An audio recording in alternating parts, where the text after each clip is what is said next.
Tribunus Asis Hentihu sebut pengukuhan raja di Bumi Bupolo sebagai bentuk amanah moyang-moyang.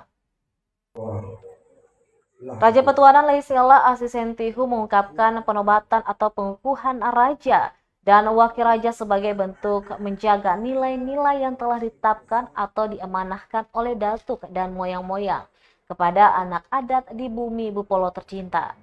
Hal itu disampaikan Hentihu usai pengukuhan raja dan wakil raja Petuanan Tagalisa di Desa Hatawano, Kecamatan Waplau, Kabupaten Buru, Kamis 20 Oktober 2022.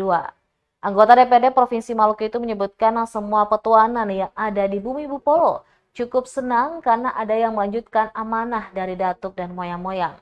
Ketua DPW PPP Maluku ini mengatakan petuanan adat Leisela, Tagalisa, Kayeli, Liliali ada dalam satu kesatuan untuk menjaga kelangsungan Bumi Bupolo dengan segala nilai yang ada di dalamnya. Diketahui jabatan Raja Petuanan Tagalisa secara sah dipimpin oleh Hekmat Warhangan, serta Faris Waekibo sebagai Wakil Raja Petuanan Tagalisa. Keduanya secara resmi dikukuhkan oleh Mat Gugul Nalbesi dan Mat Gugul Waekolo di Desa Tawano, Kecamatan Waplau, Kabupaten Buru.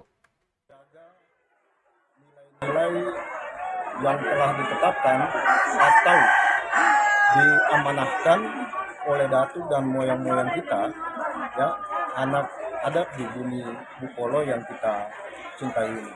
Tentu saja olehnya itu bagi kita semua ketuanan yang ada di sini, kita senang, ya, kita cukup senang, kita kasih apresiasi positif bahwa kemudian kita ada yang melanjutkan amanah kita datuk dan moyang-moyang ketong semua.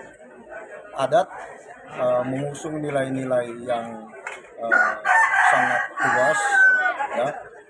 Ada nilai-nilai sosial, ikatan-ikatan sosial di situ. Ada nilai-nilai keseimbangan sosial di situ. Ada nilai-nilai cinta kasih sayang lintas kita.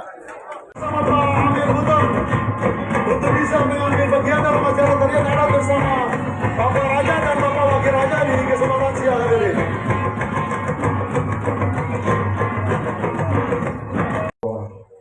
Terima kasih sudah nonton. Jangan lupa like, subscribe, dan share ya.